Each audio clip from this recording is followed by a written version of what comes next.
y'all can clap for yourselves too. Yay, me! Yay. Yeah! Go, Paulie! Yes, yay, Paulie. And as you can probably figure out, that was Paulie Felice. Did I get it right this time? You got it right. That's right. I managed to mispronounce his name the last 2 times, and I've just always known him as Paulie. Half my family says their own last name wrong. It's crazy, so yeah. Well, we are so glad to have you with us, and that was just outstanding. We also had Dr. Holm-Hudson accompanying him on the guitar on that last song. Very cool. Thanks, and we're going to talk a little bit more with Paulie, but I kind of want to switch the microphone now over to Mr. Rawlings, who has been over in the corner patiently awaiting, and he is a little under the weather on the voice, right? Yeah, just a little under the weather, a little flu going on. Yeah, well, we are so glad you're here, and I just wanted to spend time talking with you because you were also a nominee in the same category that Paulie and Vanessa were in for the Music Educator Award. Absolutely. And I want to ask you, first of all, you are a high school teacher at Bath County. That's correct. I'm a band director and I teach guitar. I see about 150 students a day. Wow. Now, what is kind of fascinating to me is when I went to high school, there wasn't guitar lessons. Mm-hmm. I mean, we had like jazz band and things like that. So you do private guitar instruction as part of... It's a class. A class, okay. Right. First semester this year I had 30 students in a class, and this semester I have about 20. And it's basically a one-semester shot of all different levels. You have beginners who've never touched a guitar all the way up to some students who, you know, they play country hits and what their Uncle Jack taught them and that kind of thing. So you are a graduate also of the UK School of Music, is that correct? That's correct. And you were a student under Dr. Holm-Hudson. That's right. I was sort of a non-traditional student. I went back to UK. I was a little bit older than some of the others, and I think when he started there his first semester, I was in a couple of his classes. I had an arranging instrumentation class as well as a theory class, music theory class.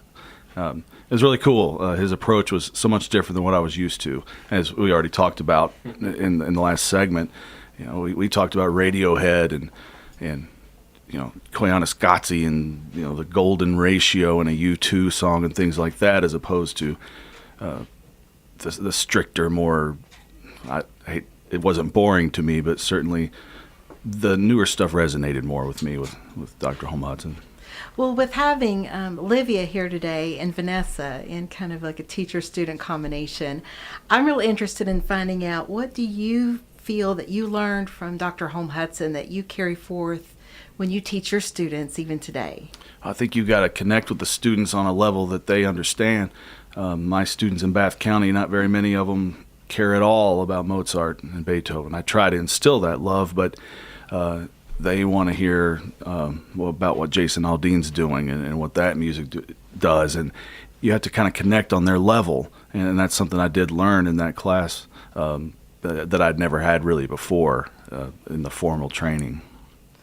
Well, I just think that's a wonderful concept. And let me just ask you, Dr. Holm-Hudson, what was it like to have Rob as a student? And also, what does it feel like as a music professor now to see the good work that he's doing at Bath County?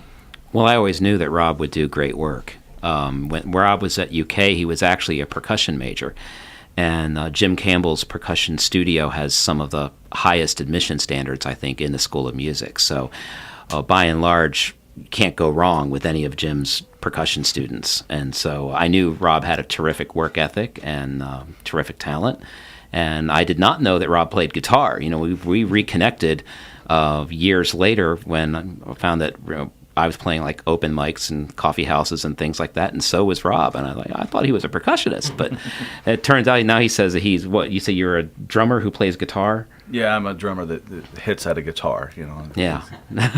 Well, we also get to see how you kind of give some of that back to the university. I see Rob a lot on TV at some of the UK games, and you were Sure. playing in the alumni band as well. Right. Yeah. I guess I'm getting that age where I can play in these alumni events and go. And you there. look like you have a lot of fun, just like all of the alumni band members that I noticed. They're just always having a lot of fun. We get pretty rowdy. The older folks in the alumni are to me, much more rowdy than the Eruption Zone or any of those things. I mean, I hate to say that to the youngsters, but setting a pattern for the youth. Yeah, they should take a page out of some of us older folks about how to have fun at those games. I agree with that. Well, we are so glad to have you with us here today, and I'm going to have you hang around because now I'm going to have Paulie do another song. Okay. It's kind of like just round robin here, just keep taking turns. So what are you going to sing for us next? I'm going to do a blues number. It's called Take Me Back. I got some lyrics from a friend of mine named Darren Hensley a few years back, and I was actually just in the process of learning about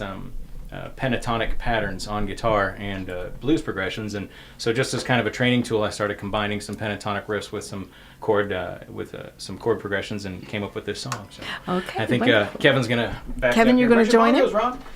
Oh, Rob is picking up some drums. We're going to have some percussion action here. Full band going on. Even better. And this is Paulie Felice, Dr. Holm-Hudson, and Rob Rawlings all together. I'll give you a little lead in and then run it with the riff. Ready?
that was wonderful. And Paulie, before we close out this segment, I mentioned earlier again that you were the winner of the J. Flippin Music Award. What do you most enjoy about teaching music? I think that it's a pretty common theme with most instructors is we like watching what our students do. That's kind of the whole reason for teaching is seeing the students, really shine and accomplish and achieve amazing things. Watching them. We've had a student on The Voice before and seeing them reach those heights and be on like national television singing and playing guitar is like an incredible moment because that's what everybody dreams of when they're doing it. But even on the smaller scales, if you have somebody who's in retirement age and they've always wanted to learn how to play guitar, and to see them realize that it's not too late, and they're actually able to play the strum songs and play things that they enjoy and really understand what's happening with the music, that's absolutely bar none the best feeling that you get as a teacher is just watching your students do incredible stuff. Well, we are so thankful for you being here with us as well. Thanks for having me. And we are going to be back after the break to call this faculty meeting to a proper close. So we will talk with you again after these messages.